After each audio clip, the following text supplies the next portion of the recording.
Minute માટે આપણા યજ્ઞાચાર્ય હિતેશભાઈ નશ્રી ચરણોમાં પ્રણામ કરી અને ગઈકાલે જ મેં એમને નર્મદાજીનો જે અશ્વિનો સાથે સમન્વિત કરવાળો જે પ્રેરક પ્રસંગ છે બધા માટે, મને થયું કે બધાની સાથે શેર કરું.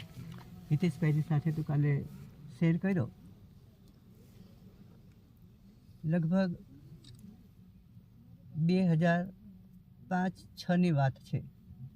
2005-06ની અંદર બરાબર શિવરાત્રિના એક ખૂબ સિદ્ધ સંત છે, જેણે એમનું નામ છે આત્મચૈતન્ય દંડી સ્વામી છે, કે જેણે સંન્યાસ દીક્ષા લીધા પછી ક્યારેય પૈસાનો સ્પર્શ નથી કર્યો, પગમાં ક્યારેય ચપ્પલ નથી પહેર્યા, હંમેશા ભિક્ષાથી એનું નિર્વાહ કરે છે.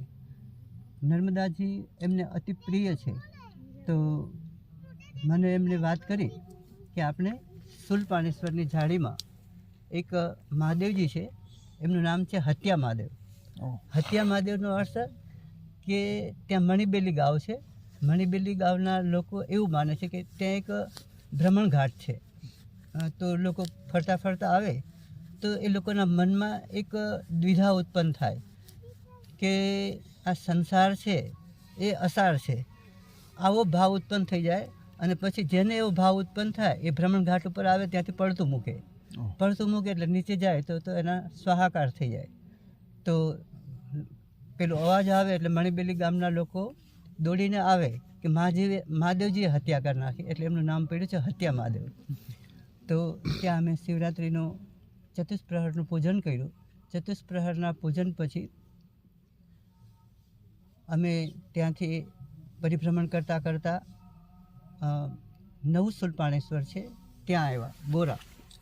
ગોરાની સામે કેવડિયા કોલોની છે. કેવડિયા કોલોનીમાં જઈને અમે સાંજનું ભોજન લીધું અને પછી અમે ફરી પાછા ગોરા, જે શૂલપાણેશ્વરનું નવું મંદિર બન્યું છે, ત્યાં ચાલતા આવ્યા. ચાલતા આવતા હતા તે રસ્તામાં મારા ચપ્પલ તૂટી ગયા. મેં નવા ચપ્પલ લીધા હતા, તૂટી ગયા એટલે અમે પાછા ગયા. જ્યાં જઈ માતા ત્યાં રસ્તામાં પાછા સંધાવીને પાછા જ્યાં પહોંચ્યા હતા ને ત્યાં જ પાછા ચપ્પલ તૂટી ગયા. એટલે અંદરથી એવો ભાવ થયો કે નર્મદાજીના કિનારે જે લોકો ભ્રમણ કરે છે એ લોકોએ ખુલ્લા પગપાળા ભ્રમણ કરવું જોઈએ. સ્વામીજી તો ચપ્પલનો કોઈ પ્રશ્ન નહોતો. મારા ચપ્પલ એણે કીધું કે હવે તમારે નહીં પહેરવા જોઈએ. તમે પછી રાત્રે ત્યાં ગોરા આવ્યા. ગોરાના ઓટલા ઉપર જ સૂતા હતા. જેવી રીતે પરિક્રમાવાસીઓ પરિક્રમા કરતા હોય છે એવી રીતે અમે પરિભ્રમણ કર્યું. ગોરાથી ચાલતા અમે વચ્ચેના જે સ્થાનો છે એ સ્થાનોના દર્શન કરતા એ મહાત્મા જેવી રીતે પાંડવોને ધૌમ્ય ઋષિ અથવા તો યુધિષ્ઠિરને માર્કંડેય ઋષિ જે તીર્થસ્થાનોનું મહત્ત્વ સમજાવતા હતા, એવી રીતે એ પ્રત્યેક તીર્થસ્થાનોનું, ચાહે હનુમંતેશ્વર આવે તો હનુમંતેશ્વરનું મહત્ત્વ, કાર્તિકેશ્વર આવે તો કાર્તિકેશ્વરનું મહત્ત્વ, વરુણેશ્વર આવે તો વરુણેશ્વરનું મંદિર, નલેશ્વર આવે તો નલેશ્વરના મંદિરનું મહત્ત્વ, જે રીતે શાસ્ત્રની અંદર રેવાખંડની અંદર આ બધા તીર્થસ્થાનો છે એના મહાત્માનું વર્ણન કરેલું છે. એ જ મહાત્માનું વર્ણન મને કરતાં આવતા હતા. વરુણેશ્વર આવ્યા તો વરુણેશ્વર અમારો એક નિયમ હતો, સાંજે ત્યાંથી ચાલતા થઈ જવાનો, સવારે સંધ્યા કરી અને ભ્રમણ ચાલુ કરી દેવાનું, અને સાંજ પડે ત્યાં સંધ્યા કરી અને પાછું ત્યાં શયન કરવાનું. માતાજીની ગોદમાં જ મંદિરોનો ઓછો આશ્રય લીધો છે, વિશેષ માતાજીની ગોદની અંદર જ અમે શયન કર્યું છે. વરુણેશ્વરની અંદર હિતેશભાઈને કીધું, રાજર્ષિ મુનિએ મને જે શક્તિપાતની દીક્ષા આપી એ 15-16ની વાત છે, પણ આ 5-6ની અંદર વરુણેશ્વરની અંદર આવ્યા તો અનેક પ્રકારના આસનો અને અનેક પ્રકારની મુદ્રાઓનું આપોઆપ સર્જન થયું શરીરમાંથી. અને એ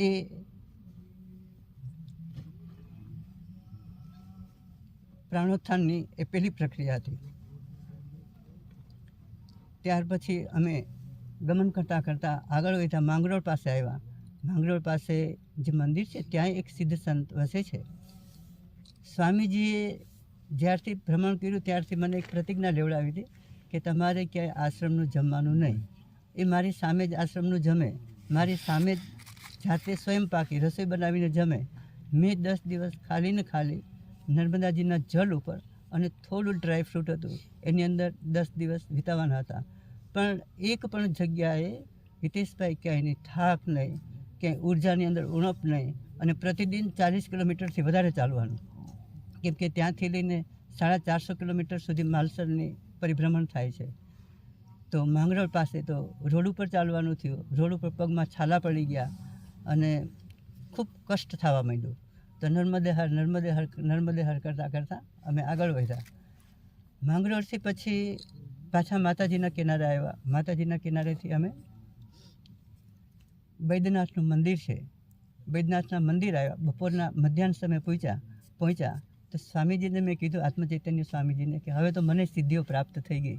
જેમ તમને કાંટા કાંકરા નથી વાગતા, મારા પગમાં કેટલા કાંટા કાંકરા વાગીને ભાંગી ગયા છે મને ખબર નથી.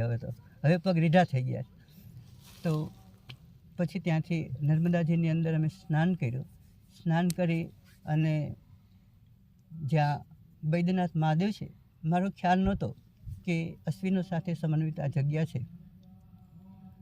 પણ ભગવાનની પાસે બેઠો, મધ્યાહનનો સમય હતો, નર્મદાજીમાં સ્નાન કરી આવી અને બેઠા અને સામાન્ય સ્વાભાવિક ઓમકારનો જપ કરતો હોઉં છું. તો એ જપની અંદર નિરંતર જપ યજ્ઞ ચાલુ થયો કે જે રીતે વર્ણેશ્વરની અંદર આસનની મુદ્રા થયા તો એ મંત્ર જપની પ્રક્રિયા આપોઆપ ચાલુ થઈ.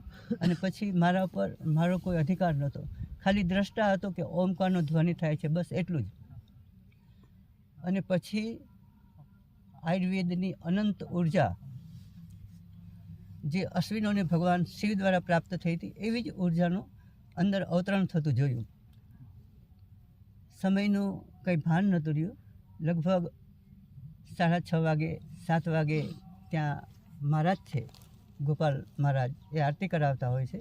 તો એમણે કીધું કે હવે ઉઠો, આરતીનો સમય થયો. તો પછી અમે આરતી કરી અને પછી એમણે વાત કરી કે આ જગ્યા છે, અહીંયા અશ્વિની કુમારોની તપસ્થલી છે. અશ્વિની કુમારોએ અહીંયા અનંત વર્ષો સુધી તપ કર્યું હતું અને એ તપની ઉર્જા આ સ્થાનની અંદર છે. અને ભગવાન અશ્વિનોની જે તપસ્થલીની અંદર અશ્વિનોએ જે અનંત વર્ષો સુધી ઉર્જા કરી, એના પરિણામ સ્વરૂપ શિવલિંગ જે છે એમાંથી એક દિવ્ય તેજ નીકળ્યું અને એ દિવ્ય તેજે અશ્વિનોને ત્રિલોકીના ભીષક પદ પર મહાદેવજી એને બિરાજમાન કર્યા. તો મહાદેવજીના બિરાજમાન માટેનું સ્થાન છે ત્યાં છે. ગઈકાલે હિતેશભાઈ વાત કરતા હતા કે આપણે જે યજ્ઞો કરીએ છીએ એ દક્ષિણાયનની અંદર યજ્ઞો કરીએ છીએ. દક્ષિણાયનની અંદર યજ્ઞ કરવાનો આપણો હેતુ એ છે કે ધન્વંતરીનો જે પ્રાગટ્ય દિન છે એને અનુસરીને કરીએ છીએ, કે અશ્વિનોની જે પ્રાગટ્ય તિથિ છે એને અનુસરીને આપણે એ ધન્વંતરી યાગ કે અશ્વિનો યાગ કરીએ છીએ. પણ હિતેશભાઈનું એવું કહેવું છે કે ઉત્તરાયણની અંદર યજ્ઞો છે, દેવ ઉઠી એકાદશી પછી દેવતાઓ છે એ જાગૃત થાય છે. તો દેવ ઉઠી એકાદશી પછી પણ હિતેશભાઈ એક સંકલ્પ એવો જ આવ્યો અહીંયા નર્મદાજીના કિનારે કે એક યજ્ઞ જે અશ્વિનોના તીર્થસ્થાનો છે, આપણે અશ્વિનો મહિમાની અંદર વર્ણવ્યા છે, આપ જે મુહૂર્ત આપશો એ મુહૂર્તની અંદર આપણે આ જે મંદિર છે વૈદ્યનાથનું, તો જે મને ઉર્જા પ્રાપ્ત થઈ, આયુર્વેદમાં બધાને એ ઉર્જા પ્રાપ્ત થાય અને આયુર્વેદ વિશ્વવ્યાપી બને. તો એવા ધ્યેય સાથે આપણે વર્ષમાં એક અશ્વિનો યાગ એના જે તીર્થસ્થાનો છે એની ઉપર પણ કરશું, જે નર્મદાજીના કિનારે છે. એક નર્મદાજીનું બહુ સુંદર સ્થાન છે મહેશ્વર પાસે, જ્યાં ચ્યવનગંગા છે. આપણે ચ્યવન ઋષિને યાદ કરીને એક આપણી પાસે અહીંયા છે, અહીંયા ભરૂચથી લગભગ 25 કિલોમીટરના અંતરે ચ્યવનેશ્વર મહાદેવનું મંદિર છે, જ્યાં એમનું સરોવર પણ છે, સુકન્યા માતાનું સરોવર છે. ત્યાં સુંદર મજાના કમળ પુષ્પો પણ ખીલેલા હોય છે. હિતેશભાઈ ત્યાં 2 વૃક્ષો છે, એક ચ્યવન ઋષિના પ્રતિકરૂપ અર્જુનનું વૃક્ષ છે અને સુકન્યા માતાના પ્રતિકરૂપ બીજું પણ અર્જુનનું વૃક્ષ છે. જે ચ્યવન ઋષિના પ્રતિકવાળું અર્જુનનું વૃક્ષ છે એની અંદર તમે છાલ જોશો તો એક આંગળ જેટલી જાડી, જેવી રીતે પુરુષની ત્વચા છે જાડી હોય છે, ને સુકન્યા માતાનું જે પ્રતિકરૂપ વૃક્ષ છે એની ત્વચા છે ખૂબ પાતળી. ચ્યવન ઋષિ દ્વારા ચ્યવન ઋષિને જે રસાયણ ચિકિત્સાની દિવ્ય દ્રષ્ટિની પ્રાપ્તિ થઈ હતી એ સ્થાન છે ત્યાં. તો મોટું વટવૃક્ષ છે, આપણે ત્યાં યજ્ઞ કરશું. સાવિત્રી દેવીના વચ્ચે મેસેજ હતા કે આપણે એક એવી યાત્રા કરીએ કે જ્યાં જ્યાં અશ્વિનોની તપસ્થલી છે, પણ આપણે યાત્રાની સાથે હવે યજ્ઞને દર વર્ષે એક યજ્ઞ એવો હિતેશભાઈ ઉત્તરાયણની અંદર રાખીએ કે જે અશ્વિનોના તીર્થસ્થાનો છે. તો આપ મુહૂર્ત આપો, એ પ્રમાણે આપણે નેક્સ્ટ યજ્ઞ છે ત્યાં કરશું. તો નર્મદાજીનું સાનિધ્ય છે. સૌથી પહેલું નર્મદાજીએ અશ્વિનોનું સાનિધ્ય કરાવનારું આ નર્મદા મૈયા છે, અને એ સ્થાન છે આપણું આ વૈદ્યનાથ. હજી પેલા દર્શન આપને કોઈ પકડી અને લઈ ગયું, દર્શન કરાવી અને પાછું મૂકી ગયું, એક એ પ્રસંગ શિવરાત્રિમાં. જી, નર્મદાજી આપણે માનતા હોય છે કે એક નદી છે, પણ વેદની અંદર દેવતા સ્વરૂપે પાંડેજી આપણે જે અત્યારે સૂક્તનો પાઠ કર્યો એ નદી સૂક્તનો પાઠ હતો, પણ પરિશિષ્ટમાં ઋગ્વેદના 10મા મંડળની અંદર નર્મદા મૈયાનું પણ વર્ણન છે. તો શિવરાત્રિનો પ્રસંગ હતો, તો રાધેશ્યામ બાપુએ વાત કરી. રાધેશ્યામ બાપુ એટલી ઉચ્ચ કક્ષાની હસ્તી હતી કે આપણા જે સ્વામીજી પ્રજ્ઞાનાનંદજી છે, એક વખત દીક્ષા લેવા માટે પણ એમની પાસે ગયા. તો એમને 5 વર્ષની સ્વામીજીની ઉંમર હતી. તો રૂપાપાટ ગયા સ્વામીજીની અને રાધેશ્યામ બાપુની બેની સાથે મેં આ સમન્વય કરતી વાત સાંભળી છે. તો स्वामी ने कीधु कि बेटा अभी तेरे मुंह में दूध नहीं सूखा है, तो वापस घर पे चला जा. जब तेरी योग्य वय होगी तब तू संन्यास लेना. अभी मैं दीक्षा नहीं तुझे दूंगा, तेरा कर्तव्य है तू कर. तो પછી સ્વામીજી ઘરે જતા રહ્યા, અને પછી તો એમણે 13 વર્ષની વયે ઘર છોડ્યું અને છેલ્લે 17 વર્ષની વયે. એ જ રાધેશ્યામ બાપુએ મને રેવાકુંડનું ખૂબ મહત્ત્વ સમજાયું. મેં કીધું બાપુ મહત્ત્વ સમજા, આપ કયો છો એટલે અમે રેવાકુંડ આવી જઈએ છીએ. તો અમે શિવરાત્રિના બરાબર વહેલી સવારના ત્યાં પહોંચ્યા. રેલવે સ્ટેશનથી ટેક્સીમાં ગયા તો જોયું તો આપણે ગિરનારની અંદર જે મેળો હોય છે એના કરતાં 10 ગણો મોટો મેળો હોય છે શિવરાત્રિનો. ત્યાં લાખોની મેદની હોય છે, 40-50 લાખ લોકો હોય છે. હવે એને ચીરીને તમારે રેવાકુંડ દર્શન કરવા સંભવ જ નથી. તો મારા અંદર સંશય પ્રવેશો. અમે થોડુંક ચાલ્યા, ખાલી 50 मीटर ચાલ્યા હશે ત્યાં એક આર્મીવાળો આવ્યો कि चलो महाराज जी आपको रेवाकुंड में स्नान करवा देता हूँ. महाराज जी ने कहा कि हमारे साथ और भी 2 है, मैं और चेतन भाई था. तो हमने ये ત્યાં રેવાકુંડ સુધી લઈ ગયા. રેવાકુંડ સુધી ગયા પછી મને કીધું કે આપ સ્નાન કરી લો. એટલે મેં સ્નાન કર્યું પ્રથમ. પછી ચેતનભાઈને કીધું એમને કે ચેતનભાઈ આપ બી સ્નાન કરી લો. તો ચેતનભાઈ રેવાકુંડની અંદર ખૂબ સરસ રીતે સ્નાન કર્યું. અમે બંને ખૂબ સારી રીતે શ્વાસ કર્યું. જેવી આવડી એવી બેસીને ઘડીક સ્તુતિ કરી. પછી સ્વામીજી કે આ રાધેશ્યામ બાપુ કે એનું નામ બંસરીવાળા બાબા છે, જ્યાં જાય ત્યાં વાંસળી વગાડે. તો એમણે કીધું કે અબ મેં સ્નાન કરી લેતા હું. જેવા એ સ્નાન કરીને બહાર નીકળ્યા, એક સ્વરૂપાન સ્ત્રી 10,000ની મેદની રેવાકુંડની અંદર ઊભી શકે છે. એ મેદનીએ એમના પ્રત્યક્ષ દર્શન કર્યા. બાપુ બહાર નીકળ્યા એટલે બાપુને બધે પગે પડાપડ થયા. પછી પેલો આર્મીવાળો છે, બાપુએ વસ્ત્ર પહેર્યા એટલે આર્મીવાળો કે ચલો આપ જ્યાં આયે થે વહાં છોડ જાઓ.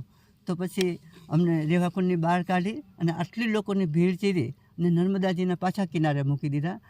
નર્મદાના કિનારે મૂક્યા તો પછી જેવી રીતે પાછું ધૌમ્ય ઋષિનું વર્ણન આવે છે કે પાંડવોને સમજાવતા, માર્કંડેય ઋષિ યુધિષ્ઠિરને સમજાવતા, એવી રીતે રાધેશ્યામ બાપુએ અમને એક સ્થાનનું, ત્યાં કપિલ મુનિ દ્વારા જે કપિલધારા વહે છે એનું વર્ણન કર્યું. પછી આગળ દુર્વાસાની દુગ્ધધારા વહે છે એનું વર્ણન કર્યું. પછી એક સિદ્ધ સંત થઈ ગયા, ત્યાં એમની 2 દ્વિધારા વહે છે એનું. આગળ જાય તો પાંડવોની પંચધારા વહે છે એનું. પછી એક ઋષિના આશ્રમમાં આવ્યા તો ત્યાં એમણે બધું વર્ણન કર્યું, જાતનું વર્ણન કર્યું. પછી અમે પાછા ફરતા હતા. સંધ્યાનો સમય થયો એટલે હું સંધ્યા કરવા બેઠો. સંધ્યા કરી પછી ઊભા થયા. પછી મેં બાપુને પૂછ્યું, બાપુ વો કોણ થી? તો કે વો તો રેવામાં થી.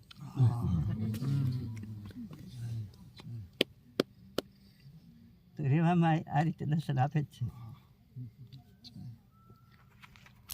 બોલો નર્મદે મહારાજ કી જય.